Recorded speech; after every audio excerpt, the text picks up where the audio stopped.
Kuki Kabarebe akomeza koshya Kagame kuri Congo? Abenshi bibwira ko kuba Kagame akomeje guhuza akarenge muri Congo abiterwa n'irari ry'ubukire bwa mirenge ageraho asahuye umutungo wa Congo. Hari n'abongeraho ko abiterwa kandi n'uko azi ko isaha abanyaburengerazuba bamushyizeho bazabona ko Kagame atakiri igikoresho cyo gusahura Afurika, ingoma ye izahirima. Abibona gutyo bafite ishingiro, ariko hari undi muntu ukomeza kujya amatwi ya Kagame umushwa kuyoboza Congo. Uwo ni General Kabarebe Yakobo. Duhereye ku muzi, General Kabarebe akomeza kwizirika kuri Congo kuko niho yashoboye guserukira no kuzanzamukira. Ubundi mbere y'1996 abasirikare bo mu Nkotanyi bitaga Kabarebe ko ari houseboy cyangwa umuboyi wa Kagame. Kabarebe ntaho yari yarigeze arwana, ayobora urugamba, ayobora ingabo cyangwa ngo anakore n'akazi ko gutata. Nk'uko we yabyivugiye, Kabarebe akazi yakoraga ko ari ugushyira amagambo Kagame.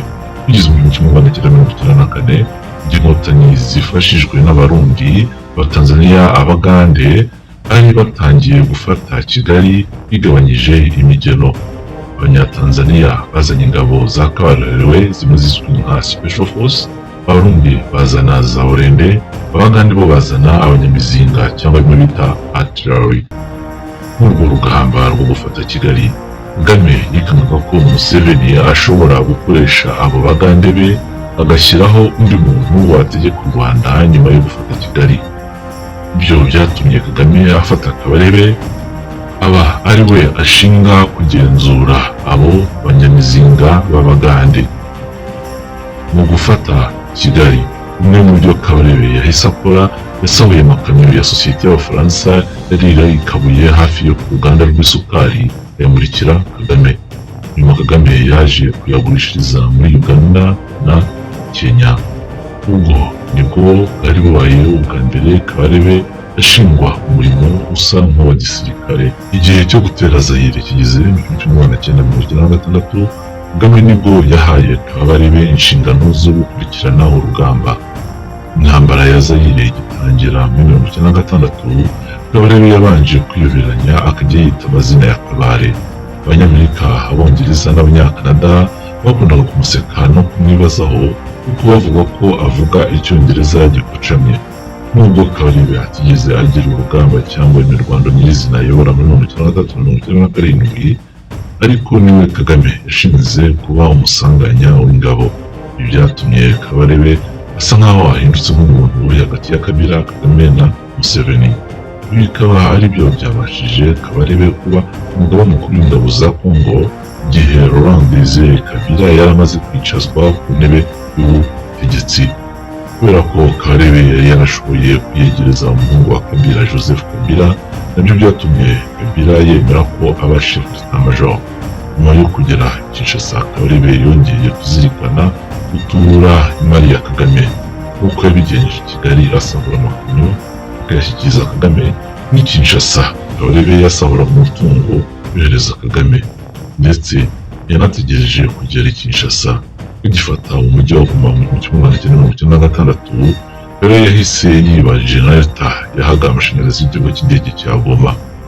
Iyo generator yajyanywe mu gikingi cya Kagame kiri kuri Muhazi. Aha rero niho abasirikare bo mu Nkotanyi batangiye kugira uko basa nk'ababona Kabarebe noneho nk'umusirikare. Gusa byaje kuzamba ubwo Kabarebe yakoresheje ubuswa bwinshi cyane, bivamo ko Kabila yirukana ingabo za Kagame muri Congo, harimo na Kabarebe hadashize n'imyaka 2.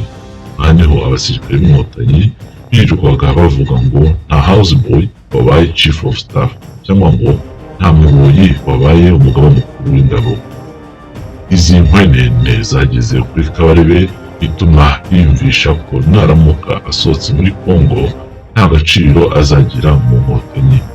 Aha niho Kabarebe yatangiye gushuka Kagame gukomeza kwizirinda muri Congo, kuko koshya Kagame bikozwe na Kabarebe nibyo byavuyemo icyo bise Operation Kitona. Yahubukiwe irekurwa hutihuti bikavamo gutsindwa i Kinshasa uruheno. Nyuma yo gukutirwa inshuro Kitona, Kabarebe yongeye guhinduka urwenya rw'abahungu, araza yicazwa i Kigali, bimwe Nyamwasa amujyana mu barwa wa shefu d'etat majoro wa Kagame. Byageze aho nta hamwe Kagame yashingaga akaba ariwe kuyobora imirwano ikomeye muri Kongo no mu Rwanda. Intambara z'abacengezi zo muri Kongo zarwanwaga na Kayumba Nyamwasa, Patrick Nyamvumba, Karenzi Karake na Karoli Kayonga. Kabarebe abonye ko bikomeye kugira ngo yakongera gutoborera mu gisirikare cya Kagame, maze yigira inama yo gukora operasiyo zo muri Kongo bucece. Kabarebe yatangiye gushakisha urusobe rw'Abanyakongo bamufasha mu rutero shuma mu kuneka no gusaba umutungo wa Kongo azanira Kagame. Kwirishakisha niho Kabarebe yashoboye kugegera ikintu cyo gukoresha Abanyamulenge n'Abanyamasisi ndetse n'abandi Banyekongo bari bari mu butegetsi no mu gisirikare. Irishakisha ryabashishaga Kabarebe gushimuta no gusahura ryatumye Kagame ryumukiramo maze nawe atunga agatubutse. Na Kabarebe yibagiwe uko yagize aho mu myaka y'ibihumbi bibiri byirwa bihuhiswa i Kigali ko Kabarebe yari umukire wa mbere mu Rwanda. Ukwizihirwa muri Kongo nibyo byatumye Kagame noneho agira Kabarebe umugaba mukuru w'ingabo z'u Rwanda mu 2002. Aha niho Kabarebe noneho yaboneho ko igihe cyose azaba akora ibishoboka byose Kagame akabona ku ibuye ryo muri Kongo, nawe azajya abona ijambo n'ijambo. Akimara kuba chief of staff, Kabarebe yahuye n'ikibazo gikomeye cyo kubura uburyo yakomeza gusohora Kongo kubera amasezerano y'amahoro yaramaze gusinywa. Kabarebe ariko ntiyashoboraga kuvirira Kongo kuko niho yacungiraga.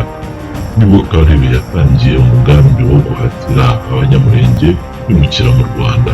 Abanyamulenge bamubereye ibamba. Kabarebe nibwo yatangiye kubateza inkotanyi zahozaga mu Abanyamulenge ziyita Mayimayi. Ibi ntabwo byagiraga icyo bifasha mu gusohora Kongo. Kabarebe nibwo yahagurukije uwitwa Jules Mutebutsi ngo adumbanye ibyavuye mu masezerano y'amahoro. Jules Mutebutsi yahise akubitirwa inshuro i Bukavu. Ubwo nibwo Kabarebe noneho yadukanye Laurent Nkunda mu kuyoboza Kivu ya ruguru mu rwego rwo gusahura Korta akazanira Kagame. Kabarebe yaje no kongeramo Bosco Ntaganda muri turi mu rwego rwo gusahura zahabu yo kuzanira Kagame. Muri uko Nkunda agiye yibeta akajya avugana na Museveni, Kagame na Kabarebe baramufashe baramufunga mu 2009. Ubwo Ntaganda asigara ari we ukoreshwa. Gusa Ntaganda wenyine byaramugoye kuko Abanyakongo batamwiyumvagamo bitewe n'uko ari Umunyarwanda kavukire kandi akaba yaricaga abantu cyane. Ikindi kandi ahagana mu 2007-2008 Museveni yari amaze kwigaranzura Kagame ahanini abikesha peteroli yari imaze gutangira gukurwa muri Uganda. Ibyo rero byatumye Kagame abona ko ibihe bya Kabarebe byo kwisha Kongo byarangiye nta kuzuyaza. Kagame yahise akura Kabarebe mu mwanya w'ubugaba bukuru bw'ingabo ya 10 Mata 2004. Mu kumukura ariko Kabarebe yashoboye kuba ari we mugaba mukuru w'ingabo wamaze igihe kinini kuri uwo mwanya mu mateka, bamazeho imyaka 7 n'amezi 6. Mu kutamuteza amenyo y'abasetsi, Kagame yahise agera kuba ari minisitiri w'ingabo. Ibi Kabarebe yabibonye nko kwandwa mu ntera, cyane cyane ko minisitiri w'ingabo yari iyo gutera amakashe gusa kuva aho Kagame yiviyemo mu mwaka w'2000. Kuri iyo mpamvu mu 2012 nibwo Kabarebe yabwiye Kagame ko batangiza M23. Icyo gihe Kabarebe yabeshye Kagame ko impamvu ari ugushaka peteroli muri Kivu yabafasha gucogoza Museveni. Ariko nyine nk'uko bisanzwe Kabarebe yabikoreye kugira ngo yongere abone aho yagumana ububasha mu ngoma ya Kagame. Ibi nabyo byafashije Kabarebe kuba minisitiri w'ingabo imyaka 8 n'amezi 5, bityo aba minisitiri w'ingabo umaze igihe kirekire kuri uwo mwanya nyuma ya Juvenal Habyarimana. Mu mwaka wa 2018 maze kuva ku mwanya wa minisitiri w'ingabo, Kabarebe yagerageje gukora byose byatuma agaruka mu bubasha. Yagerageje gukora muri Central Africa na Mozambique, ibyo yakoze muri Congo ariko biranga. Abonye byanze, yashutse Kagame kongera kuzura M23. Kagame yashyiriye mu kiruhuko cy'izabukuru Kabarebe yari abonye ko ibyo bimucikiyeho. Ubwo nibwo yongeye gushuka Kagame Kagame kutazaba umurego mu gushyigikira M23 no kongera ibitero. Gusa abanyarwanda baravuze ngo bakiziritse ku muhoro basiga bawuciye. Ko Kabarebe akomeza kwizirika kuri Kagame amushukira muri Congo, bizaba nka rimwe ngo ibara wariraye cyangwa ngo ibera kurora. Kandi ngo ak'umukobwa akunze karabungarika, irari ry'ububasha bya Kabarebe rimutera kugarika ingoma muri Congo no gusahurira mu nduru, bizanga rimwe ngo urushigishiye ararusoma. Ni ukureba niba ibihano byafatiwe Kabarebe bitazaba bimwe bya kera, mbese nyine ubundi musigarana amahoro mu ngiro.